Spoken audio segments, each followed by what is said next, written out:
Salam persaudaraan dari Bukit Sandar Matahari Ledalero. Kami menyapamu semua dalam senandung ucap salam dalam Sang Sabda. Bacaan Injil dan Renungan hari ini, edisi 10 Desember 2023, hari Minggu, Pekan Advent kedua, disusun dan dibawakan oleh Frater Ricky Mantero SPD. Selamat mendengarkan.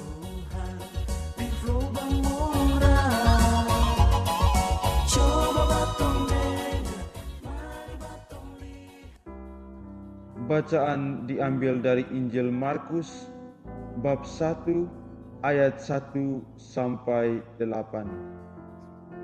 Inilah permulaan Injil tentang Yesus Kristus, Anak Allah. Seperti ada tertulis dalam kitab Nabi Yesaya, "Lihatlah, aku menyuruh utusanku mendahului engkau. Ia akan mempersiapkan jalan bagimu." Ada suara yang berseru-seru di padang gurun, "Siapkanlah jalan bagi Tuhan, luruskanlah jalan baginya." Demikianlah Yohanes Pembaptis tampil di padang gurun dan menyerukan, "Bertobatlah dan berilah dirimu dibaptis, dan Allah akan mengampuni dosamu." Lalu datanglah kepada Yohanes orang-orang dari seluruh daerah Yudea dan semua penduduk Yerusalem, dan sambil mengakui dosanya, mereka dibaptis di sungai Yordan. Yohanes memakai jubah bulu unta dan ikat pinggang kulit. Makanannya belalang dan madu hutan. Inilah yang diberitakannya, "Sesudah aku akan datang Ia yang lebih berkuasa daripadaku. Membungkuk dan membuka tali kasutnya pun aku tidak layak. Aku membaptis kamu dengan air, tetapi Ia akan membaptis kamu dengan Roh Kudus." Demikianlah sabda Tuhan. Terpujilah Kristus.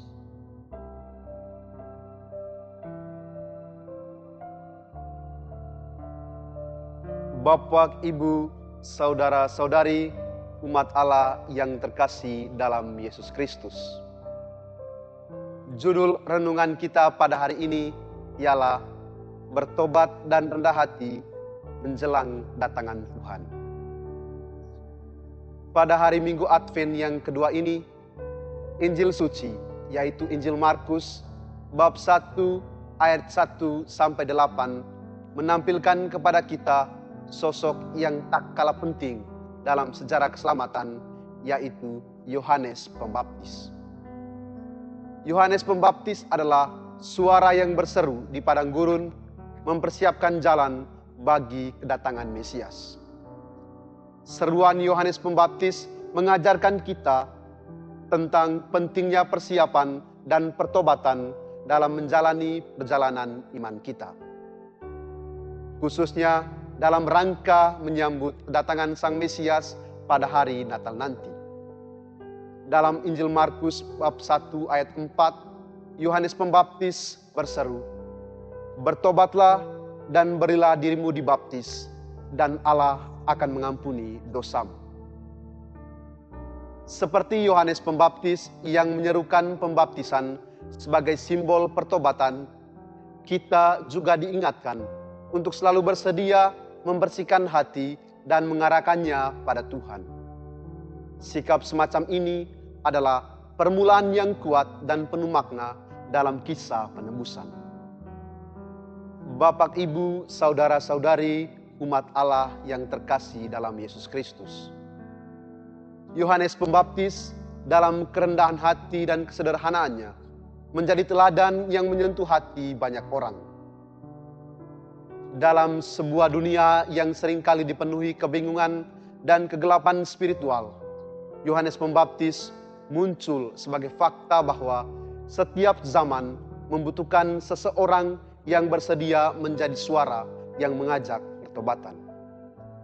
Dalam kisah ini, kita melihat Yohanes Pembaptis lahir sebagai bagian dari pemenuhan nubuat dalam Perjanjian Lama.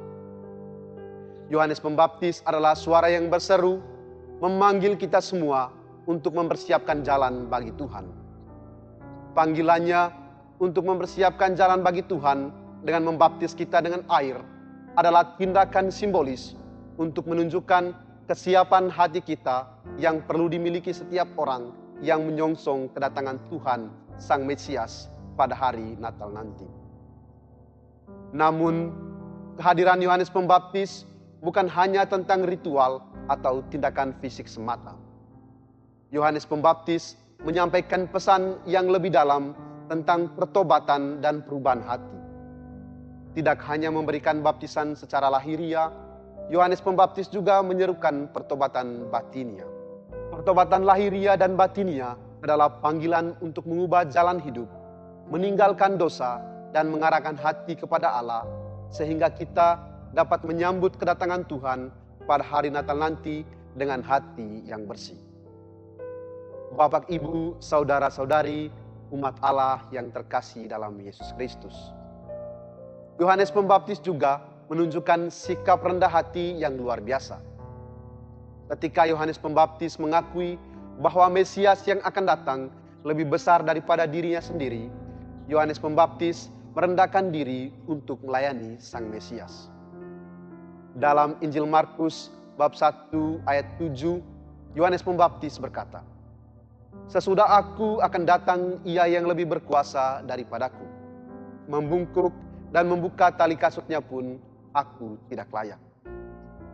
Sikap ini mengajarkan kita tentang pentingnya kerendahan hati dan mengakui kebesaran Tuhan dalam hidup kita. Kerendahan hati Yohanes Pembaptis menegaskan posisi Tuhan Yesus yang maha besar dan maha kuasa. Dengan demikian, Yohanes Pembaptis telah menjadi saksi hidup akan kebesaran Tuhan. Sikap rendah hati adalah sikap yang pantas dan layak untuk kita tunjukkan kepada sesama kita, kepada dunia, dan kepada Tuhan. Khususnya dalam persiapan kita menyongsong kedatangan Tuhan pada hari Natal nanti. Sikap rendah hati adalah bagian dari perjalanan rohania yang mengarahkan kita kepada kehadiran Tuhan yang lebih besar dalam hidup kita. Sikap rendah hati adalah bentuk kesadaran kita bahwa kita hanyalah debu di alas kaki Tuhan. Marilah kita memulai pertobatan lahiriah dan batinia sekaligus belajar rendah hati, agar kita layak dan pantas menerima kedatangan Tuhan pada hari Natal nanti. Amin. Hei bersaudara, umat Tuhan di lubang murah. Sahabat-sahabat pencinta Sang Sabda, kita baru saja mendengar bacaan Injil dan renungan edisi hari ini. Sampai jumpa kembali pada edisi berikut. Terima kasih kepada Divisi Kerohanian website Seminari Tinggi Santo Paulus Ledalero. Semoga Sang Sabda menjiwai seluruh pengalaman hidup kita hari ini. Tuhan memberkati kita sekalian. Amin. Dalam satu hati, di dalam kasih Yesus.